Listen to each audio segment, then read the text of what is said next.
DSK सदाफुली पहिलंच नाव, आताचं नाव आहे पलास सदाफुली. DSK सदाफुली 2016 पासून हा बंद प्रोजेक्ट आहे. नेमकं सोसायटी जे एकूण हा फ्लॅट 279 फ्लॅट्स आहेत, त्यातून 149 फ्लॅट्स धारक ज्यांनी अग्रीमेंट करून पैसे दिलं होतं DSKला, त्यांना पोझिशन भेटत नव्हता. नेमकं त्यांनी 2016-17 मध्ये सोसायटी फॉर्म करून त्यांचं जे दुखणं होतं महारेराकडे गेले. जे महारेरा आपला फॉर्म झालेला आहे, त्यांनी अंडर सेक्शन 7 आणि 8 मध्ये क्लॉज काढला आहे, ज्यामध्ये जे लोक बिल्डर किंवा प्रमोटर प्रोजेक्ट कंप्लीट करू शकत नाही.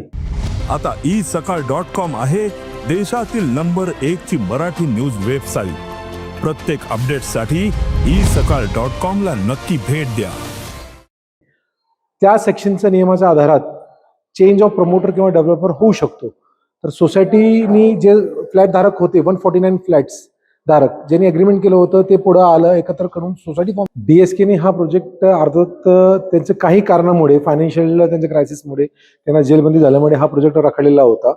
सोसायटीनी जे पीडित कस्टमर होते रेराकडे जाऊन त्यांना विचारलं बाबा ह्याचं सोल्युशन काय. रेरानी त्यांचे नियम अंडर सेक्शन 7 आणि 8 मध्ये हा चेंज ऑफ प्रमोटर होऊ शकतो म्हणून त्यांनी आज सोसायटीनी आपला ॲज अ प्रमोटर म्हणून तिथं प्रेझेंट केलं.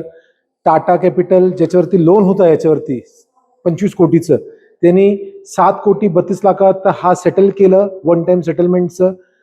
निरंजन हिरंदानी सर आणि क्रेडाचे जे बिल्डर आहेत, मुंबईचे एक मोठं बिल्डर किंवा आणि Deshpande sir consumer court Mumbai consumer कोर्टचे चेअरपर्सन, ह्यांनी ह्याच्यात मोठा हातभार दिलेला आहे. त्यांचा आपण गायडन्समध्ये सोसायटी आणि आमच्यामध्ये त्यांनी एक मोठासा रोल निभवून पुढं हा प्रोजेक्ट नेण्याचा आम्ही प्रयत्न केलेला आहे.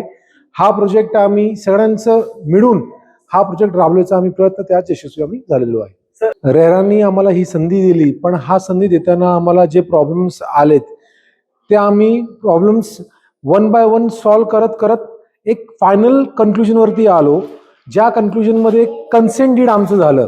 कन्सेंटमध्ये सोसायटी, रेराचे जे काउन्सिलर होते आणि आम्ही नेमकं एक रेरा एक कोर्ट, थोडक्यात एक कोर्ट आहे ज्याच्यामध्ये ते निर्णय घेतात आणि त्यांच्या जो निर्णय त्यांनी आम्हाला जे दिलं, जी जबाबदारी दिली ते आम्ही पार केलं. सर, राज्यात बरेचसे प्रोजेक्ट जे आहेत ते DSKचे आहेत, ते पूर्ण क्लिअर होतात. नुसतं DSKचं नाही, असे बरेचसे बिल्डर आहेत जे काही कारणामुळे प्रोजेक्ट बंद पडलेला आहे.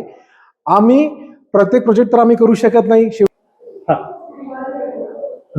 प्रश्न सर काय सांगणार, असे बरेचसे प्रोजेक्ट जे आहेत ते बंद झालेले आहे, कशा पद्धतीने पूर्ण करणार? नेमकं हा जो रेरानी जो मॉडेल तयार केलेला आहे त्यामध्ये सोसायटी किंवा जे आपले नागरिक आहेत ते विनाकारण कुठेतरी पैसे गुंतवतात. त्याकरता रेरा आज फॉर्म झालेला आहे आणि त्या जे पीडित कस्टमर आहेत त्यांना आपण मदत करणार किंवा त्यांचे राखलेले प्रोजेक्ट जे आहेत जे बंद पडलेले आहेत त्यांना आपण सल्ला पण देऊ शकतो आणि त्यांची मदत पण आपण करू शकतो. राज्यात बरेचसे प्रोजेक्ट जे आहेत ते DSKचे बंद पडलेले आहेत, ते पूर्ण करणार? सर, संधी भेटली तर 100% येस. जर काम कंप्लीट करायचं त्यांची सल्ला आपण जरूर देणार. देश विदेशातील प्रत्येक घडामोडींचे लाईव्ह अपडेट मिळवण्यासाठी आता साम टीव्हीच्या सर्व सोशल मीडिया प्लॅटफॉर्मला लाईक, फॉलो आणि सबस्क्राईब करा. तसंच सर्व नोटिफिकेशनसाठी बेल आयकॉन प्रेस करायला विसरू नका.